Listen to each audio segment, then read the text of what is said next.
여러분 반갑습니다. 서부연의 평북 동지방 감리사로 섬기는 충주 남부교회 김광일 목사입니다. 이렇게 여러분을 이번 감리교 신학대학원, 목회신학대학원 한민족 선교 과목을 통해서 여러분 만나게 돼서 반갑습니다. 아쉬운 것은 여러분과 함께 강의실에서 직접 얼굴을 대하고 함께 대화하면서 수업을 진행해야 하는데 코로나로 인해서 이렇게 영상으로 강의를 하게 돼서 아쉬운 마음이 큽니다. 하지만 이렇게 영상으로도 또 수업할 수 있게 된 것이 감사하고 아무쪼록 여러 가지 제약이 많이 있고 한계가 있지만 그럼에도 불구하고 이번 과목과 특별히 이번 시간을 통해서 여러분의 북한 선교와 통일을 향한 또 새로운 영적 인사이트, 또 새로운 영적인 하나님 주시는 새로운 관점을 발견할 수 있는 좋은 시간 될 수 있기를 간절히 바랍니다. 특별히 이 과목을 이제 진행하는 데 있어서 우리 장성배 교수님께서 많이 수고해 주시고 애써 주셔서 잘 진행되고 있는 것으로 알고 있습니다. 다시 한번 진심으로 감사드리고 또 수업에 임하는 여러분들도 이번 이 과목과 특별히 저와 함께 공부하는 이 시간을 통해서 서로에게 유익이 되는 좋은 시간 됐으면 좋겠습니다. 먼저 이번 수업의 특성상 우리 여러 교수님들 또 여러 목사님들의 강의를 듣다 보면 아무래도 여러 가지 부족한 것들이 많을 것입니다. 일관되지 못한 그런 부분도 있을 것이고 혹은 중복되거나 반복되는 그런 내용도 있을 텐데 여러분이 좀 이해를 해주시고 반면에 다양한 목회자들과 또 현장에서 섬기는 사역자들, 목사님들을 통해서 우리 한국 교회 안에서 바라보는 북한과 북한 선교와 통일에 대한 시각들을 바라볼 수 있다고 하는 것, 그리고 또한 목회에 대한 많은 경륜과 경험을 가지고 있는 목사님들이 목회와 또 교회와 또 다양한 선교에 대한 이 관점들을 여러분과 나누면서 여러분에게는 큰 도움이 될 것으로 생각을 합니다. 제 강의 내용도 역시 마찬가지로 이전에 했던 교수님들과 중복되거나 혹은 반복되는 내용이 있을 수 있다는 것을 여러분 먼저 양해해 주시고 들어주시면 감사하겠습니다. 먼저 제 강의는 11주, 12주 차에 해당하는 강의입니다. 먼저 오늘은 통일을 준비하는 교회와 그 교회의 역할, 그리고 다음 주인 12주 차에는 통일을 준비하는 목회에 대해서, 특별히 목양적인 관점에 대해서 여러분과 함께 생각하면서 공부해 보도록 하겠습니다. 먼저 우리가 이 북한을 생각하고 또 이해한다고 하는 것 참 어려운 일입니다. 정보도 공유하기가 쉽지 않고 또 정보를 접하기가 또 쉽지 않습니다. 뿐만 아니라 특별히 기독교적인 관점으로 바라본다고 하는 것은 또 폭이 더 좁아질 수밖에 없습니다. 이 통일과 선교라고 하는 큰 두 틀에서 우리가 이 북한을 지금 바라보려고 하는데, 이 북한 선교의 틀에서 우리가 한번 통일을 생각해 보아야 되지 않나, 저는 그렇게 생각합니다. 다시 말하면 북한 선교는 통일 이후에 생각하는 것이 아니라 통일을 준비하는 과정 속에서 진행되어야 한다 하는 것입니다. 그래서 이 선교적인 입장에서 이 북한을 이해하는 일이 먼저 우선돼야 되겠죠. 북한을 이해하는 다양한 관점이 있습니다. 군사적인 관점, 정치적인 관점, 또 뭐 외교적인 관점, 경제적인 관점 있겠습니다만은 우리는 오늘 북한을 선교의 관점에서 또 교회에서 바라보는 시선으로 바라보려고 하는데, 그러기 위해서는 우리가 먼저 생각할 것이 있는데 두 가지를 생각하려고 합니다. 첫 번째는 통일을 준비하는 북한 선교에 있어서 제약이 있다는 것이죠. 또 변수가 있다는 것을 먼저 생각하지 않을 수 없습니다. 이 선교의 대상국으로서의 북한은 한마디로 말하면 최악의 조건이라고 할 수 있습니다. 다른 선교국들을 이제 우리가 분류할 때도 마찬가지죠. 선교할 때에 아무 문제가 없거나 오히려 선교에 우호적인 국가들이 있습니다. 또 선교는 허락을 하지만 반가워하지 않는 나라들이 또한 있습니다. 또 어느 나라들은 아예 선교를 금지하고 또 선교를 아예 하지 못하게 할 뿐만 아니라 선교하는 것을 방해할 뿐만 아니라 박해까지 하는 나라들도 있다는 것이죠. 그렇지만 북한은 이 중에서도 가장 어렵고 힘든 나라에 속한다고 할 수 있죠. 아니, 그 예외를 찾아볼 수 없는 그런 나라입니다. 북한은 선교를 금지하는 것뿐만 아니라 박해하는 것을 그치는 것이 아니라 아예 입국 자체가 불가능한 나라로서 아마 세계에서 가장 최악의 선교적 상황을 가진 나라입니다. 그 임원만 교수님이 쓰신 이 마음 치유를 통한 북한 선교라고 하는 책이 있습니다. 이 책의 페이지 66페이지 보면은 이 임원만 교수님이 이렇게 말하고 있습니다. 북한 선교를 위해서는 선행 선교 전략이 필요하다. 북한은 분명히 기독교에 대해 가장 반대하며 폐쇄된 국가이다. 북한은 남한 사람들에게 세상에서 가장 접근하기 힘든 나라이기 때문이다. 이렇게 언급했습니다. 여기서 폐쇄된 사회라는 것은 아마 선교에 있어서 가장 큰 제약이 되고 걸림돌이 될 것입니다. 이제 우리나라에 탈북민들이 들어오기 시작한 것은 90년도 중반 이후라고 저는 알고 있습니다. 90년대 이제 후반부터 본격적으로 탈북민들의 수가 증가하기 시작하면서 아마 현재는 약 한국에 들어온 우리 탈북민들 이제 3천여 명, 실제 탈북한 사람들의 수는 30만 명 가량 된다고 합니다. 그 중에서 한 10%가 지금 우리 대한민국에 거주하고 있습니다. 3만 3천여 명에 해당하는 이 탈북민들이 이제 이렇게 같이 살고 있는데 이 90년대 후반부터 그들을 통해서 우리는 북한의 실제적인 삶의 모습과 상황들을 접하기 시작했습니다. 사실 그 이전까지는 북한에 대해서는 베일에 쌓였다고 이해하면 되겠죠. 아마 여러분들도 물론 연령에 따라서 차이가 있겠습니다만은 뭐 저 같은 경우에도 사실 북한의 그 실제 모습을 보기 참 어려웠어요. 이전까지만 해도 자료도 없을 뿐만 아니라 정보를 공유할 수도 없고 그 정보를 알려고 하면 오히려 큰 어려움에 처할 수 있는 그런 사회적인 분위기, 정치적인 분위기였죠. 그러니까 북한 사람들이 도대체 어떻게 살아갈까? 심지어는 어렸을 때는 학교에서 북한에 대해서 우리가 배운 것은 북한은 가장 우리의 큰 주적일 뿐만 아니라 사람 취급도 하지 않을 정도로 악한 존재, 반드시 우리가 없애야 하고 제거할 존재로 생각했기 때문에 북한 사람들의 일상생활 또 그들은 아주 어렵고 힘들게 산다는 것만 배웠기 때문에 궁금하기 짝이 없었죠. 과연 어떻게 살까? 저들은 무엇을 먹고 어떤 집에서 살까라는 궁금증이 있었는데 베일에 쌓였던 이 북한의 실제 모습들이 탈북민들을 통해서 이제 하나씩 실제적인 모습들을 드러나기 시작했어요.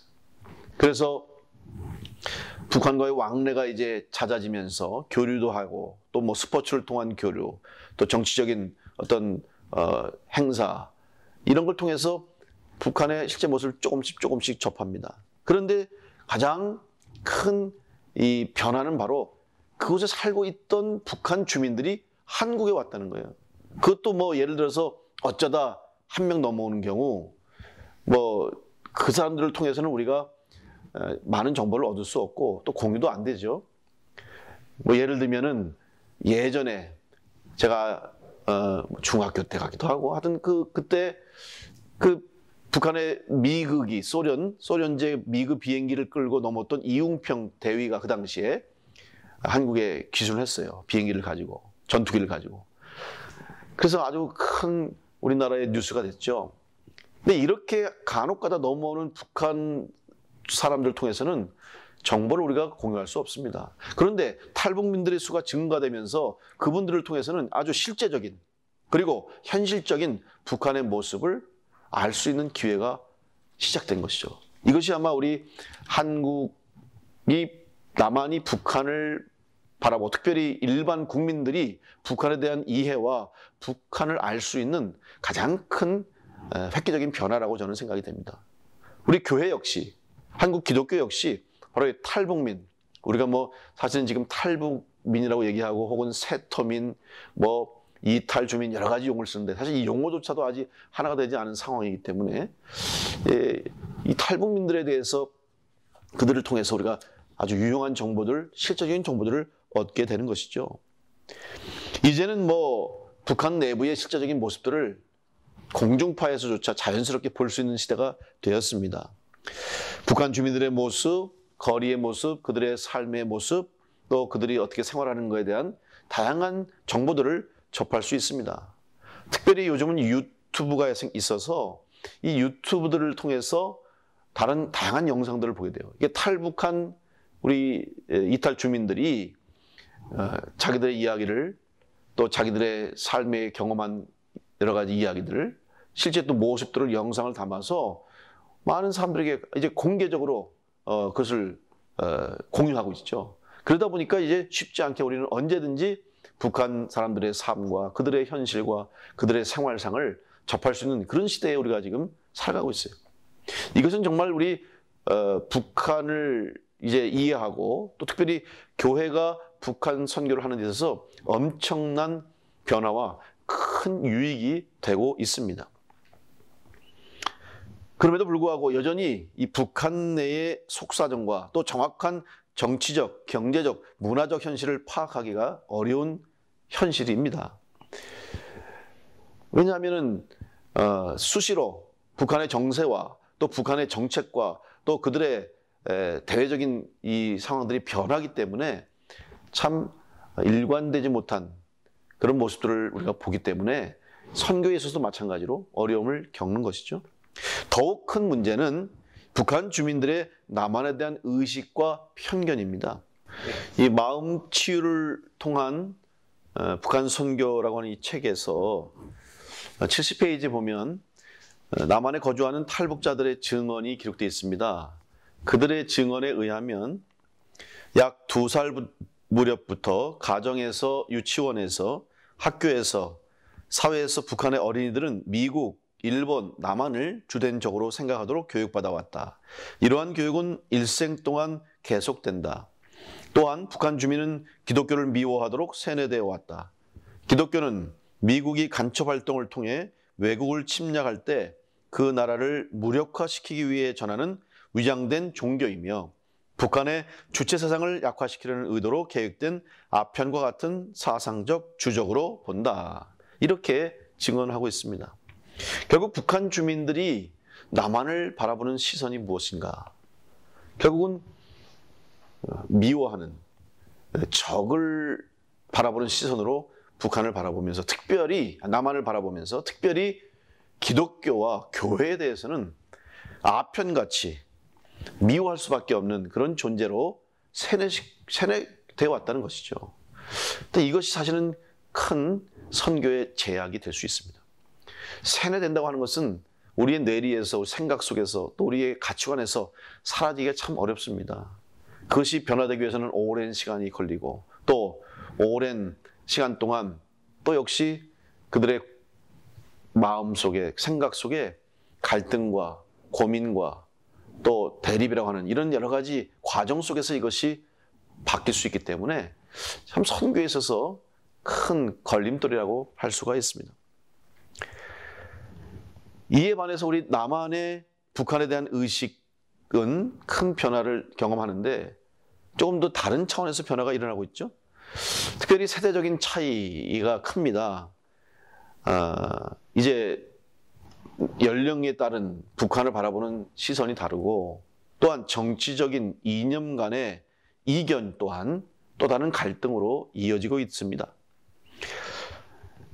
따라서 이러한 북한을 대상으로 하는 선교와 또 그 선교의 정책은 참 쉽지 않다는 것을 우리가 깨닫게 됩니다. 특히 통일이라고 하는 이 민족적인 숙제를 가지고 접근해야 하는 이중적인 부담감이 오늘 우리 한국 교회와 성도들에게 있다는 사실이 우리를 더욱 힘들게 하고 있습니다. 따라서 이렇게 지금 북한이 가지고 있는 내외적인 제약들과 더불어서 한국 교회 내에서의 부정적인 요소들 또한 우리가 발견할 수 있습니다. 그것은 이제 한국 교회 자체도 역시 북한 선교를 바라보는 다양한 관점이 있고 또 그 중에서도 부정적인 관점이 많이 있다는 것을 우리가 알 수 있죠. 이번에 장성기 교수님이 추천하신 이 참고도서와 교재들을 보면 그 중에서 급변하는 북한과 통일 선교 전략이라고 하는 이 유석열 장로님께서 쓰신 이 책을 보면 한국교회의 잘못된 북한에 대한 선교적인 판단을 이야기하고 있습니다. 페이지 31페이지에 보면 지금은 북한 선교할 때가 아니다라는 것이다. 김일성, 김정일, 김정은 1인 독재 신정체제가 건재하는 한 모진 핍박과 탄압 밑에서 기독교가 발을 붙일 수 없다고 그들은 말한다.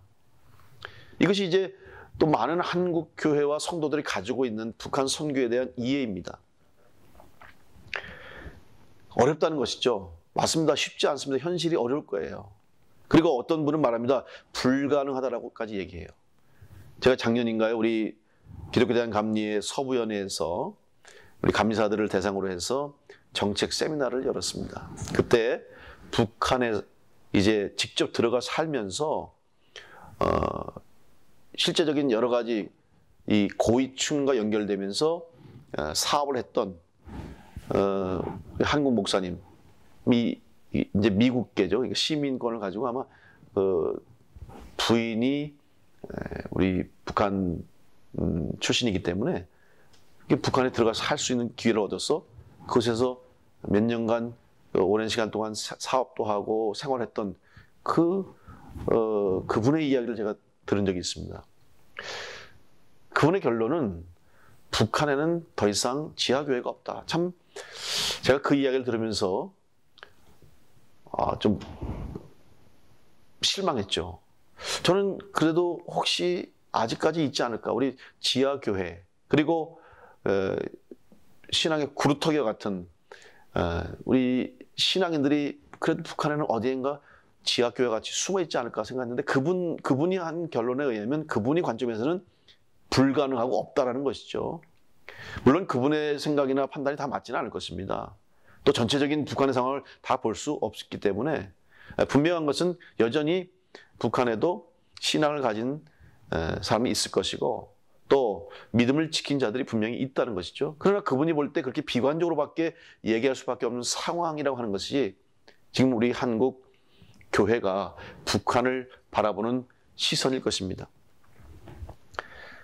그리고 가장 공감을 형성하는 생각이 있는데 그게 뭐냐면 통일이 된 다음에나 선교를 해야지. 아니면 북한의 상황이 지금보다도 호전되고 좋아져야 실제적으로 선교해야 한다라고 하는 의견들이 있다는 것이죠. 물론 그렇게 되면 그런 상황 속에서는 당연히 선교가 실제적인 모습으로 이제 진행될 것입니다. 그러나 이미 그때 되면 늦을 수도 있어요. 지금부터 준비하지 않고 지금부터 선교를 북한 선교와 북한에 대한 이해를 하지 않고 준비하지 않으면 그때가 되면 늦을 수도 있습니다. 특별히 한국 교회가 지금 마치 해외 선교를 할 때 대부분의 많은 해외 선교의 부분 중에 가장 왕성하게 하고 있는 것이 교회를 개척하는 것입니다. 교회를 세우는 것이고 건축하는 것입니다. 물론 선교사를 파송해서 그곳에서 이제 목회자들을 길러내고 또 지도자들을 길러내는 일을 하고 있습니다만은 그 중에 또 많은 이 예산이 투입되고 또 많은 경제적인 후원을 통해서 교회를 건축하고 그들에게 지원을 통한 그런 선교를 많이 하고 있습니다. 이런 측면에서 북한 선교 역시 통일된 이후에 교류가 활발해질 수 있고 문이 열린 이후에 우리가 북한을 선교할 수 있다. 이런 아마 생각들을 가진 분들이 있어요. 그것도 현실적으로 맞습니다. 그러나 그것만이 우선되면 안 되는 것이죠. 그럼 그렇게 되면은 마치 어떤 경제적인 방법을 통해서 또 이 예산을 투입해서 그들에게 선교하는 것이 최우선이 될 수 있고 또 한국교회 입장에서 너무 경제적인 계산으로만 해결될 수 있다고 하는 교만한 판단이 되기 때문입니다. 또한 선교 방법의 한계로 인해서 성도들의 외면을 초래할 수 있습니다. 제한된 선교 상황에서 보여주기식의 선교는 시간이 지날수록 선교에 대한 부정적 요소로 판단될 수 있습니다. 구제와 선교, 물론 다 필요합니다. 또 서로 상호 보완해 나갈 수 있죠. 하지만 지혜롭게 상황에 맞게 잘 선택해야 할 것입니다. 무조건적인 퍼주기식의 북한에 대한 지원과 또한 그에 따른 선교의 방법은 이제 우리 한국교 성도들에게 피로감을 더 쌓이게 하고 심지어는 무의미할 정도로 여기는 성도들이 늘어나고 있다는 것이 또 우리들의 현실입니다. 따라서 이렇게 잘못된 선교 방법과 또한 정체로 인해서 우리 한국교회와 성도들이 북한 선교에 대한 오해와 무관심을 불러일으키지 않도록 우리가 세심한 주의를 기울여야 하겠습니다. 따라서 한국교회의 북한 선교에 대한 잘못된 오해와 편견과 선입견이 우리 북한 선교와 통일을 위한 걸림돌과 제약이 될 수 있습니다. 이제 그렇다면 이러한 제약과 또한 한계가 있음에도 불구하고 우리는 또 새로운 가능성도 보아야 합니다. 통일을 준비하는 북한 선교의 새로운 가능성을 이야기하면서 첫 번째는 이제 탈북민이라고 하는 존재이죠. 우리 탈북하신 분들 정말 목숨을 걸고 어렵게 북한을 탈출하신 우리 주민들을 통해서 우리는 북한 사회의 이해 및 북한 주민들의 상황과 현실을 파악할 수 있습니다. 그래서 임원만 교수님은 이 책에서 마음 치유를 통한 북한 선교라는 이 책에서 이렇게 말합니다. 하나님께서 북한의 탈북 난민을 남한으로 보내셔서 그리스도인들에게 북한의 문화를 알리고 북한에 다가가기 위한 선교 전략을 준비하게 하신다고 본다. 이라고 이야기했습니다. 실제적으로 김일성 대학과 모스크바 대학을 졸업하고 탈북한 김명세 씨의 증언을 기록하고 있는데 한국교회가 어떻게 통일을 준비해야 되고 또 선교해야 하는지에 대해서 중요한 시사점을 여기서 발견할 수가 있습니다. 이 김명세 씨가 이렇게 증언하고 있습니다. 78페이지 보면 내가 남한에서 살면서 깨닫게 된 것은 통일이란 단순히 체제를 하나로 만드는 게 아니라 복잡한 사회적, 문화적 문제를 화합하고 조화시키는 것이라는 사실입니다. 그런 면에서 내 생각에는 기독교가 하나의 대안이라고 봅니다. 이렇게 증언했습니다. 결국 단순히 통일된다. 그리고 뭐 정치적으로 서로 하나가 된다 그래서 단순히 뭐 남북한의 문제가 해결될 수 있다고 하는 것이 아니죠. 왜냐하면 그 안에는 다양한 종류의 남북한의 차이와 또 해결될 문제들이 존재하고 있기 때문이죠. 그래서 탈북민 혹은 이탈주민, 세터민 이분들이 북한에 대한 생생한 정보를 제공해 줄 수 있는 아주 중요한 소중한 재원들이 되는 것입니다. 따라서 우리가 이분들에 대해서 우리 한국교회는 특별히 관심과 이들을 돌봄을 통해서 북한 선교에 가장 실제적이고 효율적인 정보를 얻을 수 있다고 생각합니다. 또한 이분들을 통해서 우리 북한 선교의 실제적인 모델들을 만들어 갈 수 있습니다. 그런데 탈북민들의 상당수가 지금 여러분은 아시는 것처럼 남한에서 정착하고 남한에서 생활해 나가는데 부적응하거나 혹은 불만을 토로하면서 심지어는 북한으로 다시 돌아가려고 하는 사람이 생길 정도로 많은 분들이 남한에서의 삶에 어려움을 겪고 있는 것입니다. 다양한 종류의 어려움이 있습니다. 저도 이 충주에서 제가 목회하는데 우리 충주시 경찰서에 이제 우리 탈북하신 분들을 후원하고 돕는 그런 위원회가 있는데 제가 거기에서 잠깐 그들을 돕고 또 그들과 연관돼서 섬겼던 적이 있습니다. 그들의 모습을 보면 여전히 얼굴이 굳어 있어요.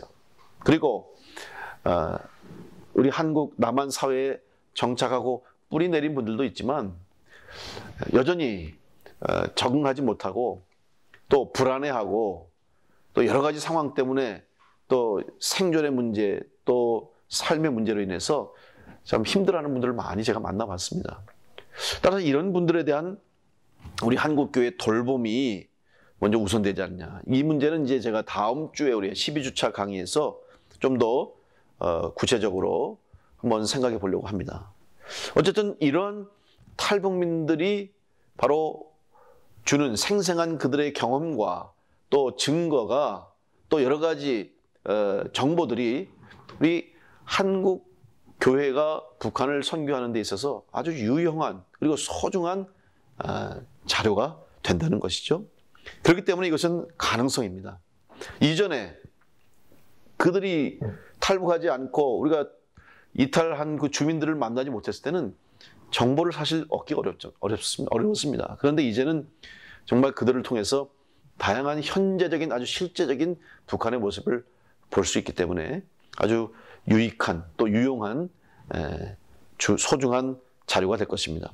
그래서 그분들을 우리가 잘 돕고 또 그분들의 영혼을 구원하고 또 그분들에게 복음을 전함으로 그들을 돌볼 뿐만 아니라 앞으로 장차 한국 교회가 북한을 이제 선교하고 북한에 복음을 전하고 또 북한 주민들에게 복음을 전하고 선교하는 일에 우리 탈북민들과 또 그분들의 삶을 통해서 우리가 준비되는 그런 새로운 가능성을 갖게 된 것이죠. 두 번째는 이제 글로벌 시대의 상황 속에서 우리가 유익을 얻을 수 있습니다. 바로 정보의 공유 그리고 정보의 교류가 이제는 다양한 루트를 통해서 이어질 수 있기 때문에 역시 북한의 그 봉쇄 정책과 닫혀져 있던 폐쇄적인 사회에서도 많은 정보들을 우리가 계속해서 얻을 수 있다고 하는 유익이 오늘 우리 사회가 우리에게 주는 유익 중에 하나죠. 지금 이 남북한의 문화적 차이를 줄여가는 데 있어서 가장 큰 공헌을 하는 것이 무엇인지 아십니까? 바로 한국의 연예계라고 저는 생각합니다. 여러분도 아시는 것처럼 우리 한국의 드라마가 또 영화나 우리 한국의 대중가요들이 지금 전 세계적으로 열풍을 일으키고 있죠. BTS뿐만 아니라 많은 다양한 연예인들과 또한 한국의 영화 드라마들이 외국에서 호평을 받고 또 많은 사람들에게 관심을 받고 있습니다. 역시 북한 마찬가지예요. 북한도 한국의 드라마와 영화와 이 가요들이 중국을 통해서 북한의 젊은이들에게 지금 이미 많이 전해지고 있다는 사실이죠. 그래서 우리 북한 젊은이들이 한국의 드라마를 보면서 한국 사회를 바라보고 한국을 이해하게 되고 한국 사람들의 삶을 바라보면서 동경을 하게 되고 또 탈북을 결심하는데 많은 영향을 미치고 있는 것이 사실입니다. 이렇게 시적인 예를 한번 제가 들어보겠습니다. 그 탈북민들을 통한 북한에 대한 실제적인 정보를 가지고 만든 드라마가 요즘 인기를 끌었어요. 여러분도 보셨는지 모르겠습니다만은 지난 연말에 시작해서 올해 초까지 16부작으로 방영된 사랑의 불시착이라고 하는 드라마죠. 여러분 보셨을 거예요. 저도 아주 재미있게 봤습니다. 처음에 저는 이제 그 넷플릭스에 올라왔을 때 우연히 한번 보게 됐는데 생각보다 많은 관심을 갖게 됐어요. 물론 제가 목사이고 특별히 서부연에 속한 감리사로서 북한에 대한 궁금증과 또 북한에 대한 관심이 남보다 크죠. 그러다 보니까 그 드라마 속에 나타나는 북한의 모습을 보게 된 거죠. 그 내용은 그렇습니다. 한국 재벌가 상속녀와 북한 장교의 로맨스를 그린 드라마입니다. 근데 이 드라마에 등장하는 북한 마을 혹은 북한 주민들의 가정과 생활상들은 바로 탈북자들의 생생한 증언을 토대로 담아냈다는 것이죠. 그분들이 직접 살았기 때문에 그렇게 살아왔기 때문에 일상생활과 일상의 가정에서의 여러 가지 다양한 삶의 방법들 또 삶의 문화들을 그대로 그 드라마에서 보여주게 된 것이죠. 그래서 우리는 그 드라마를 보면서 북한 주민들이 이런 용어를 쓰는구나. 또 이러한 생활의 방법 또 방식들을 쓰고 있구나. 그들은 지금 이러한 모습으로 살아가고 있구나. 좀 막연하게 생각했던 것들 또 혹은 궁금했던 그런 모습들을 이 드라마를 통해서 우리가 실제로 보게 된 것이죠. 그래서 마치 북한의 그 주민들의 삶 속에 또 그들이 사는 그 마을 속에 마치 우리가 한번 다녀온 것과 같은 그런 경험을 하게 된 것입니다. 그 내용 중에 보면 용어가 참 달라요. 그래서 똑같은 우리가 먹는 음식이나 또 물건들이 북한에서는 이렇게 불려지고 이렇게 사용되고 한번 보면서 앞으로 통일 이후에 참 많은 시간이 필요하겠다. 또 많은 노력들이 필요하겠다 하는 것을 저는 또 생각했습니다.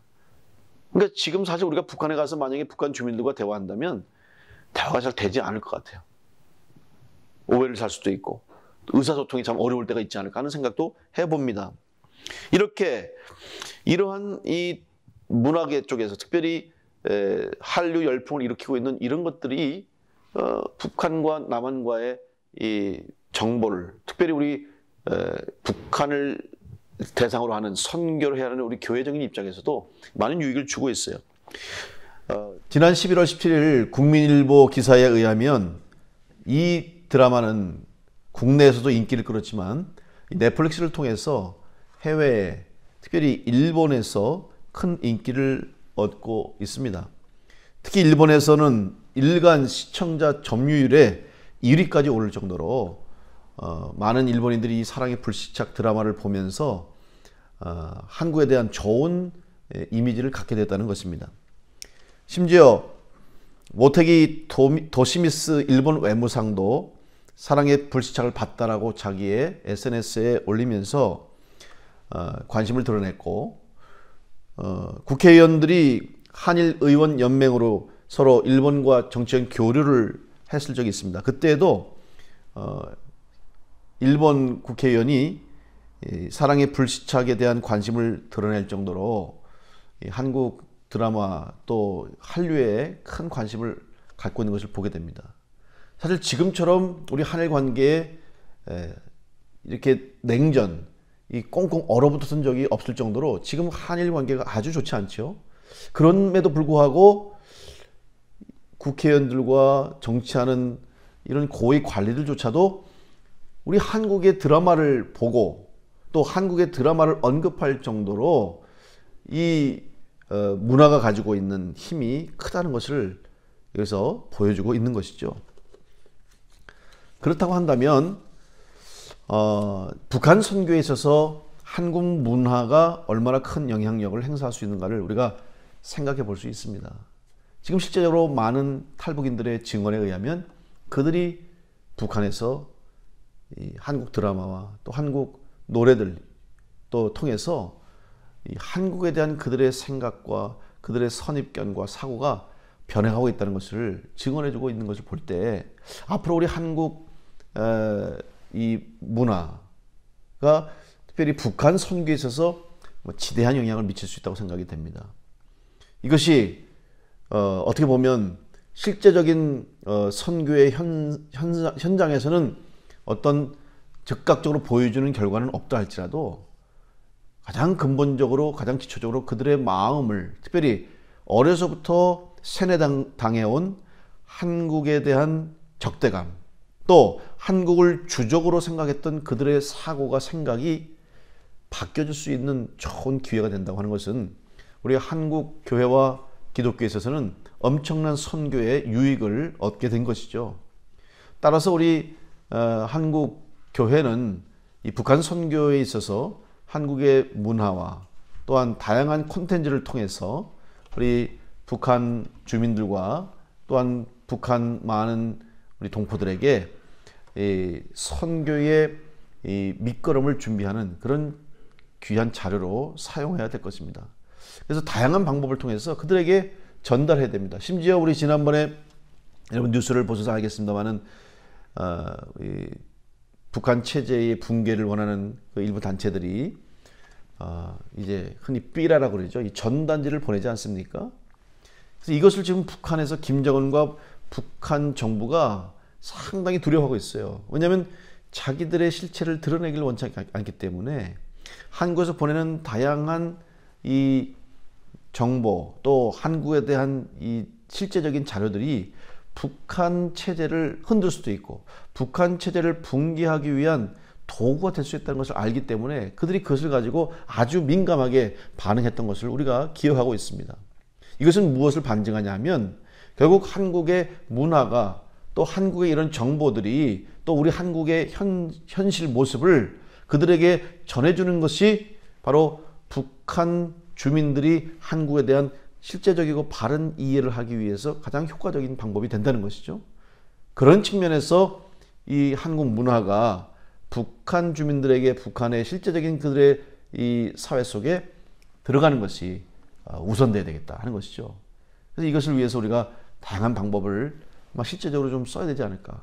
그래서 사실은 공식적인 어떤 방법들 또 정치적인 채널과 외교적인 채널을 통해서 우리가 북한을 대하고 북한에 접근하는 방법은 사실 지금 현재 상황에서는 참 한계가 있고 형식적일 수밖에 없다는 것을 우리가 깨닫게 됩니다.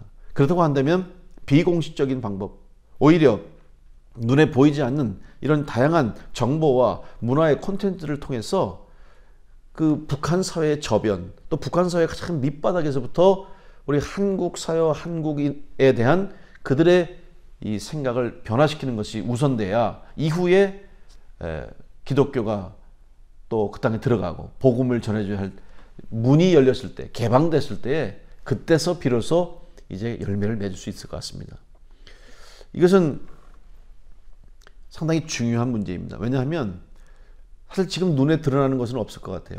이런 방법들이 이러한 여러 가지 선교적인 접근들이 당장은 우리에게 결과물이 주어지지 않을 수도 있습니다. 그러나 마치 좋은 땅에서 좋은 곡식이 거두어지고 좋은 열매가 맺혀지는 것처럼 이 밑작업을 하지 않으면 아무리 좋은 씨앗을 뿌려도 아무리 좋은 나무를 심어도 열매를 거둘 수가 없어요. 저희 교회 성도들 중에 농사를 짓는 분들이 꽤 많이 계십니다. 과수원도 하신 분도 있고 그런 분들의 이야기를 보고 제가 그들의 삶을 보면 이 나무를 심어서 열매를 얻고 씨앗을 뿌려서 열매를 얻기 위해서는 수확을 얻기 위해서는 제일 중요한 것이 바로 흙입니다. 땅입니다. 땅이 좋아야 되는 거예요. 그래서 아무리 씨앗이 좋고 아무리 좋은 나무가 있어도 아무데나 심는다고 해서 열매가 거둬지는 게 아니에요. 아무데나 빨리 심었다고 해서 좋은 열매가 얻어지는 것이 아닙니다. 그 나무를 심기 전에 먼저 해야 할 일이 먼저 토양을 좋게 하는 거죠. 성경에도 여러분 아시는 것처럼 굳은 땅을 기경하라고 그러지 않습니까? 땅을 갈아엎어야 되는 거예요. 그래서 굳은 땅을 부드럽게 만들어줘야 되는 것처럼 북한에 지금 우리 한국을 향해서 굳어진 그들의 마음 또 우리 남한을 향해서 가지고 있는 그들의 이 적대감들을 다 갈아엎어서 부드럽게 만들어야만 나중에 복음의 씨앗이 그 땅에 떨어지고 또 복음이 그 땅에 들어갔을 때에 반드시 열매를 거두게 될 것입니다. 그래서 우리는 지금 좀 멀리 봐야 되지 않을까.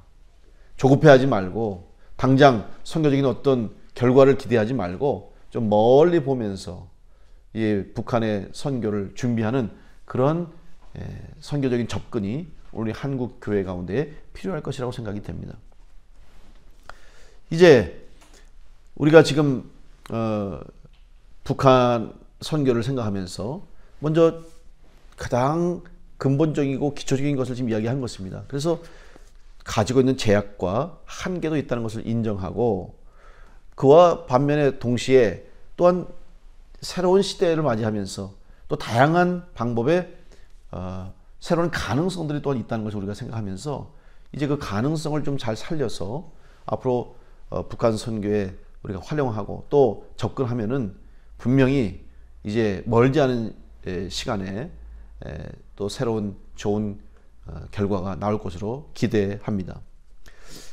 이제 지금까지 통일을 준비하는 우리 북한 선교에 대해서 서론적인 제가 강의를 했습니다. 그래서 먼저 북한 선교의 현실과 제약과 변수를 여러분과 생각해 봤고 이런 것들이 우리가 먼저 이해가 되고 또 이런 것들을 먼저 우리가 바르게 알아야 북한 선교를 좀 더 근본적으로 논의할 수 있고 생각할 수 있을 것이라고 생각이 됩니다. 또한 이제 한계와 제약을 뛰어넘어서 특별히 탈북민이라고 하는 북한에서 직접 살다가 온 그 우리 북한 동포들을 우리가 통해서 얻을 수 있는 선교적인 가능성이 얼마나 큰지 몰라요.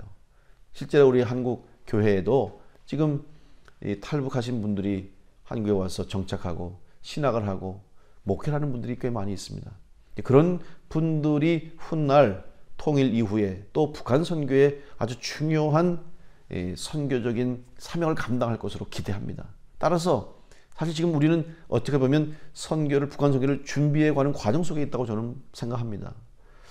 제가 서부연회 감사를 하면서 지난해 또 지지난해 이렇게 북한에 많은 변화가 있었죠. 미국, 특별히 미국과의 대화, 또 우리 한국 남한과의 교류, 이런 것들이 한참 물꼬를 틀 때 보면 정말 가능성이 보이고 갑자기 금방 마치 통일해도 될 듯이 우리가 막 기대를 가지고 많은 사람들이 관심을 가졌던 적이 있죠. 눈앞에 있는 당장 현실적인 모습만 가지고 판단하지 말고 또 거기에 너무 기대하지 말고 어떻게 보면 좀 멀리 볼 수 있는 그런 자세들이 우리에게 요구된다고 생각이 됩니다. 이제 전반적인 지금 전반부에서 우리가 북한 선교에 대해서 통일을 준비하는 이제 어떻게 보면 장점과 단점 그리고 문제점과 가능성을 이제 살펴봤습니다.